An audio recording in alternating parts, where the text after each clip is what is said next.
I'll be having very interesting guests who have personal stories to tell to the world. Welcome to MNB World Talk Show.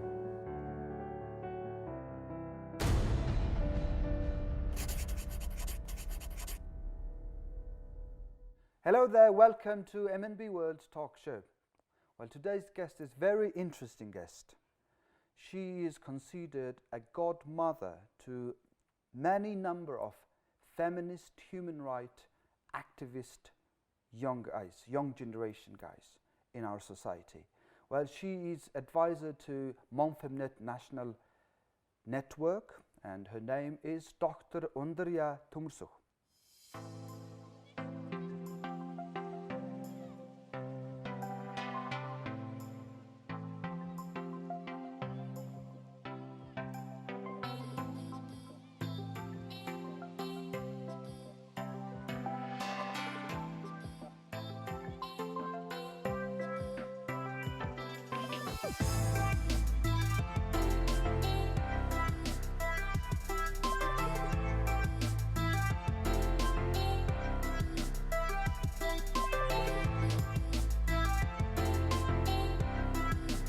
Well, thank you for receiving our invitation and coming here to our studio. Thank you for inviting me. Let's just go straight into your childhood. Well, your mother is state-honored anchor of a radio station of Mongolian National Broadcasters radio station, Miss Battirin, right? Yes. So she, when you were little, she took you to Russia. Yes. And yes. you actually lived there for 3 years. Yes, as Yes? a family.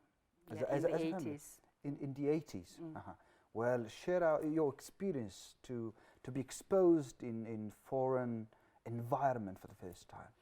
Actually, it wasn't much of a shock because I think during socialism, by the time we were born in the early 70s, Mongolia had already been heavily influenced by Soviet Union and Russian language and culture.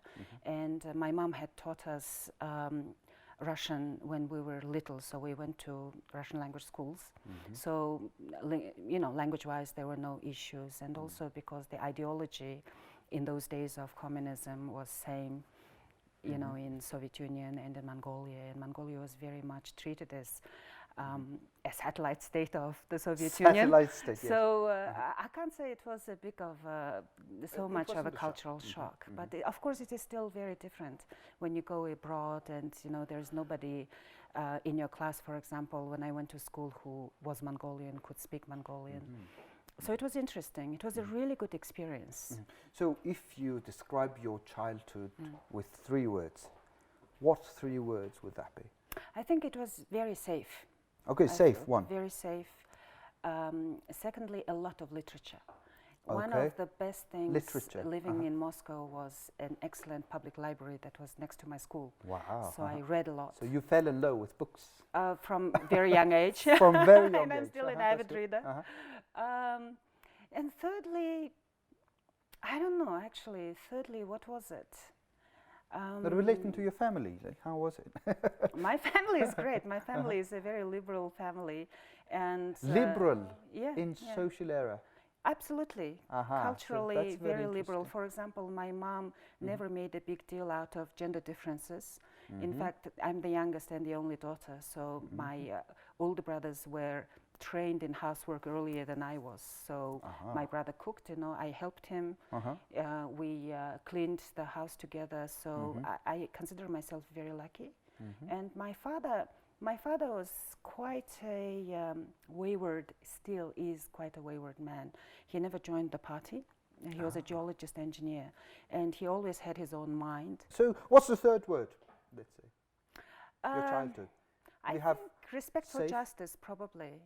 Okay, safety, literature. Safety, literature, Justice. and justice, yeah. Safety, literature, and justice. Well, fair enough.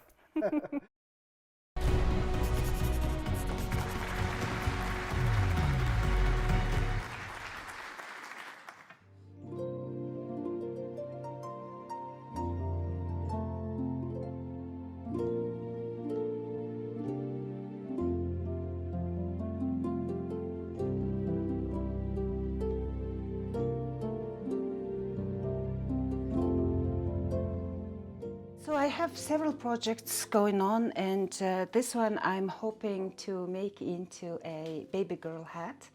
The young people that I worked with before to promote youth activism have actually now become mothers and fathers.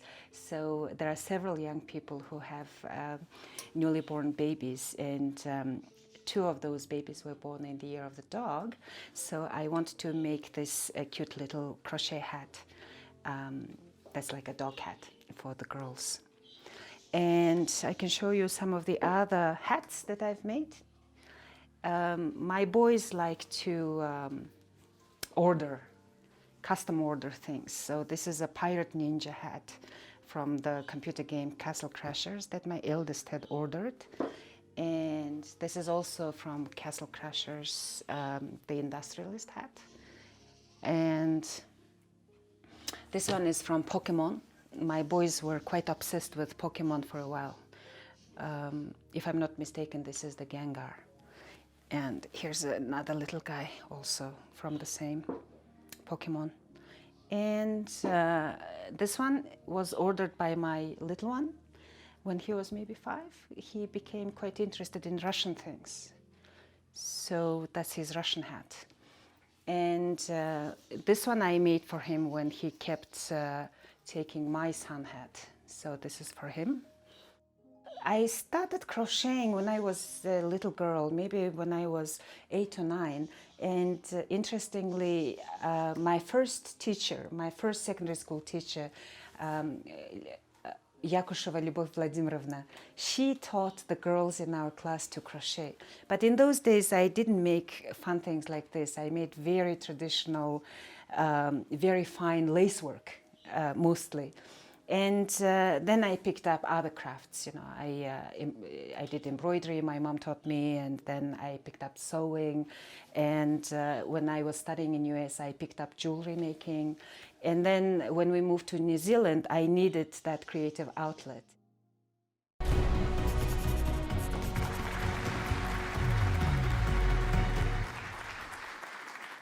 Well, you started your career by working at the United Nations Population Fund and working on a project at the healthcare of mother and children. I joined the project in '94.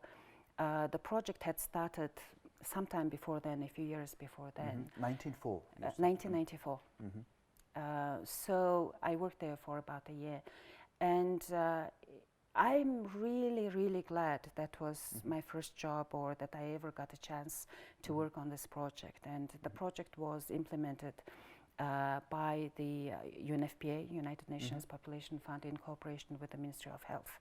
So our offices were in the Ministry of Health in those days, and I was a project assistant, so I translated a lot. There's a very interesting fact about that project, because it was a time that really, like, Mongolia imported birth control. So it was a very, very important project on a topic that still remains very important, which is about women's sexual and reproductive rights. So until 1989, all sorts of contraceptives were banned. Banned until 18? And abortion was banned until 1989, because the Mongolian government had a pro-natalist policy, and that means promoting population growth through promoting birth. So, in other words, women were not allowed to choose when to get pregnant. They weren't allowed to choose not to get pregnant, and they couldn't choose the spacing of the children.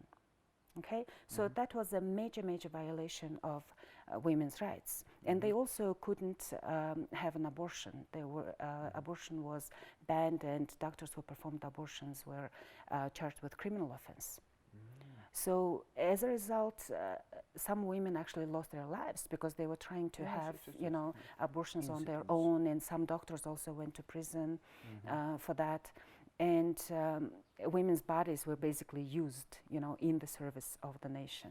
Did you guys have so much power against you, so much Absolutely. So there was a lot of harsh criticism of the project, and my boss was Zahid ul Huk. Zahid, he was a Bangladeshi man, a very, very experienced expert in the field. And because I was a translator, I would attend many meetings that he would go to. And I still remember a meeting that was held in 1994, maybe early 1995, which was at the Ministry of Population and Labor in those days.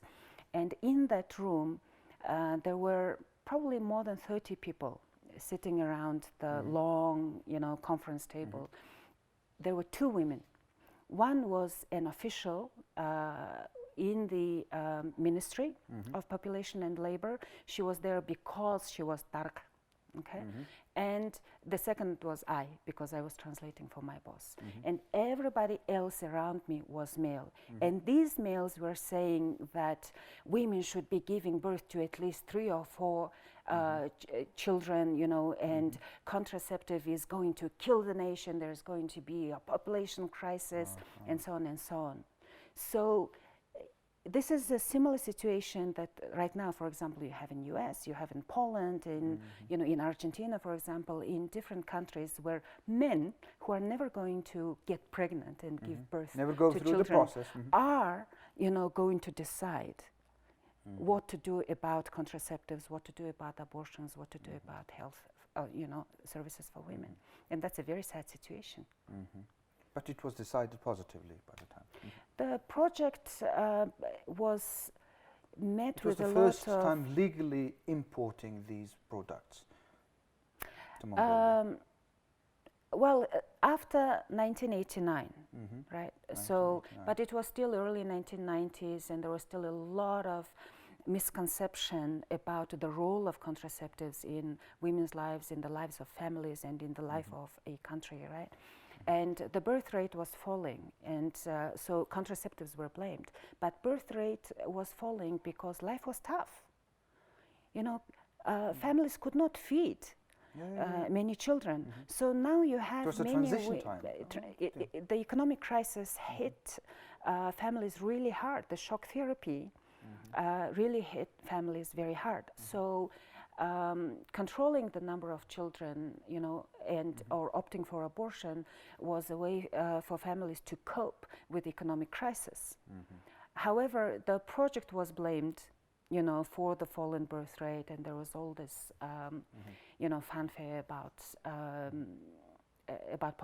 impending population crisis, and the death of Mongolia as a nation. So that was. Of course, grossly exaggerated. Very interesting story. I never had a chance to look at it from that perspective, the contraceptions.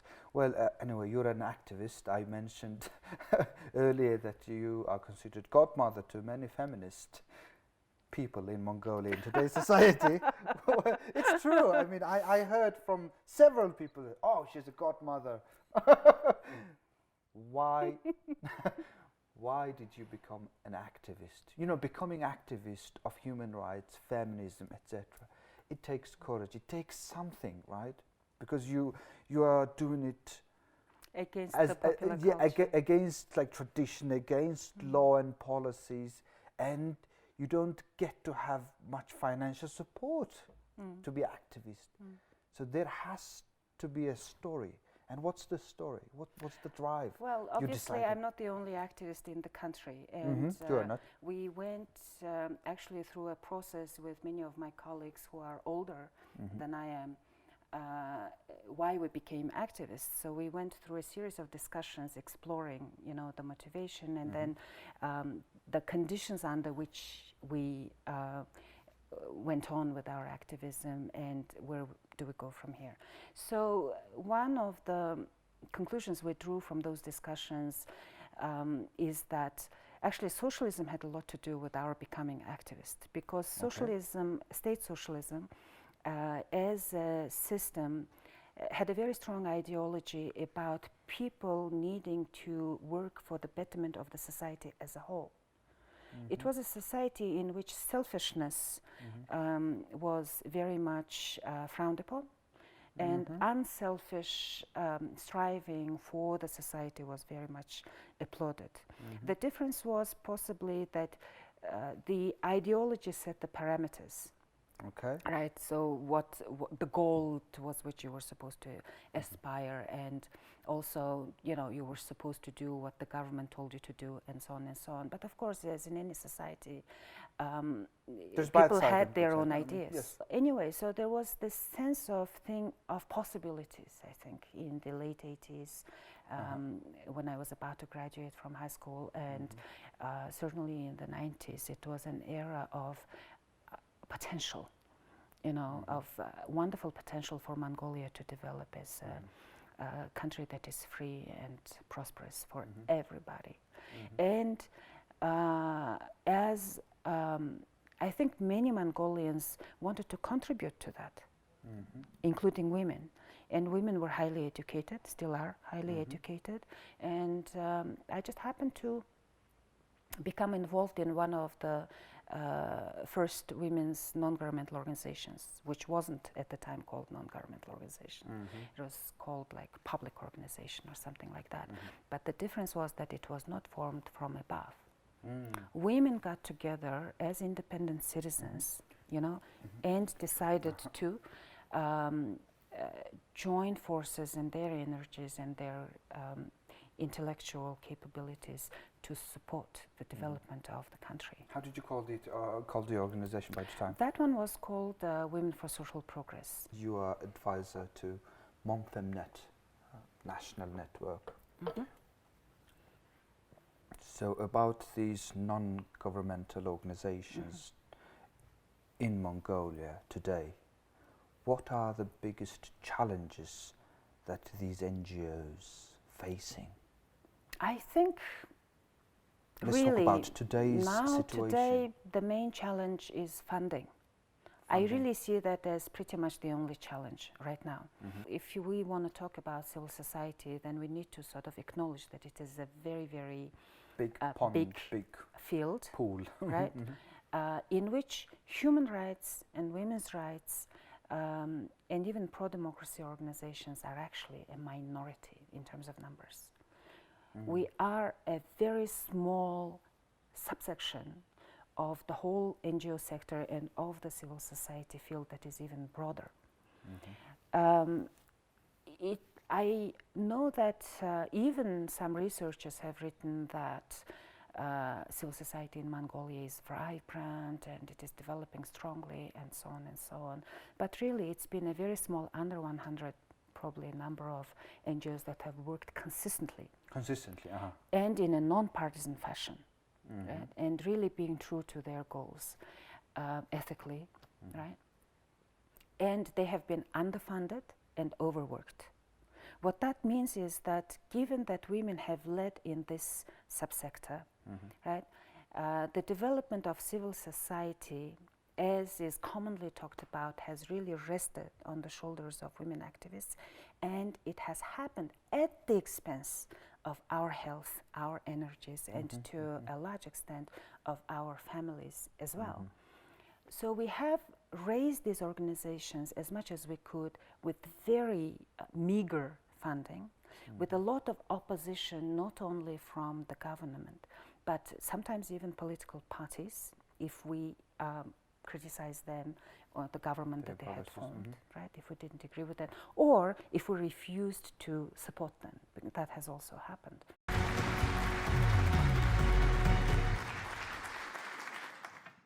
Through our talk show, we will bring you entertaining personal talks with certain individuals. These individuals will be divided in two categories. Number 1 is I Am Mongolian. In this category, guests will be proud Mongolians who have stories to tell to the world. Number 2 is I Love Mongolia. Through these talks, we will introduce expats and non-Mongolians who are related to Mongolia one way or another. Heartfelt stories of their love affair with Mongolia, the land of blue sky.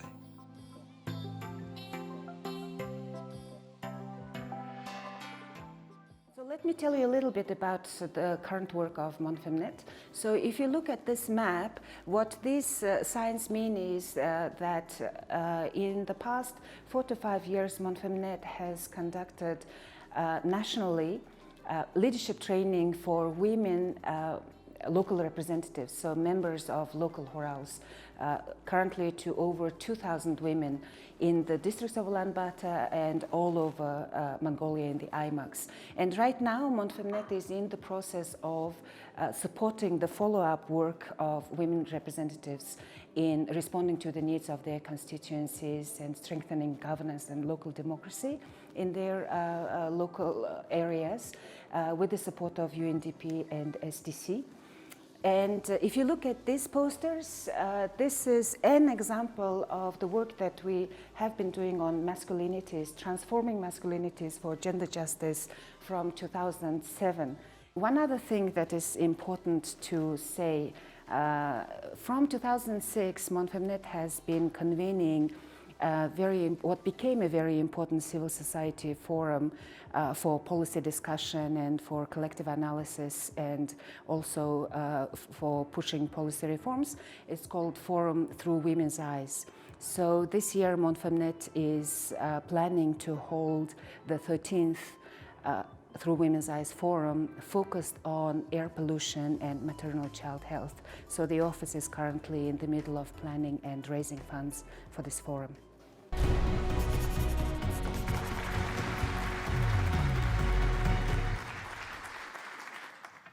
So, okay, as an activist, how do you see Mongolian society, Mongolians, let's say Mongolians, are fighting with injustice, inequality, unethical problems?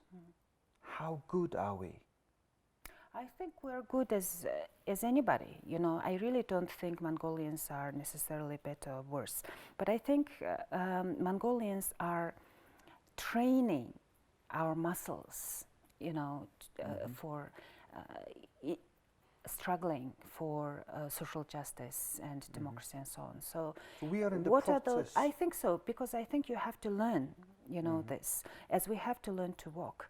And part of the learning is also analytical, theoretical, conceptual. We need to see more clearly what is happening, what has happened, you know, to see how do we go about. This is directly connected with education, no? I would say less education, less formal education, more political awareness and political awareness, critical thinking abilities. Because there are plenty of highly educated people who are politically, you know, like babies, I would say, you know, not savvy enough. Moving forward, what is important is to actually make sense of this political economy. It is not enough to just talk about good laws. Right? It is not enough to talk about cultural norms, even though all of those are very important. It is not enough to talk about political institutions. We need to talk about the materiality, you know, of the structures that are related and that should support the democratic political institutions, the humane and democratic legislation, and humane and democratic social norms and culture, right? So I think we need to have a more holistic perspective, but also a very sober look on where the society is and what it has become. Ideas on their own will not change that much, right? We need to change the material conditions as well. Material conditions will not change without the ideas and the analysis, so the two are dynamically related. And if we leave out one, we will not move forward much. Let me ask about the future, how you are looking at the future. I don't want you to predict, but I want to see, I want to hear Whose your future? dreams. Your future. My future? Yeah. We are talking about you here in the show. I don't know, because you know why? Because I think I've been a person who has gone with the flow. I don't try to control my life, you know. I don't have big ambitions in life. I do what feels right and what I think I might be able to do, you know. So you live in the present, I'd say? More and more, I suppose, as I grow older. I probably had ideas about what I want to be. For example, when I was little, my brother was interested in paleontology. I decided I wanted to become a paleontologist. Then I thought, no, I'll become a geologist and gemologist like my dad. Then I thought, oh, maybe I'll become a dictator. I say not anchor, because Mongolian dictators do way more than just be an anchor on radio like my mom. Then I thought I'll become a translator. Then I realized it was a bit boring. Then I thought, oh, I'll become a diplomat, Okay. because Alexandra Kollontai, I thought was, because she was a woman, she could be a diplomat in a way that male diplomats couldn't. And then I realized I probably don't want to work for the government, because I want to have my individual freedom. I became an activist. Well, you are activist. And I you will became an stay activist. I will stay an activist, I think, once you become an activist. So long as you don't never go back. lose faith, I think you stay an activist no matter what you do. But I also am spiritually and,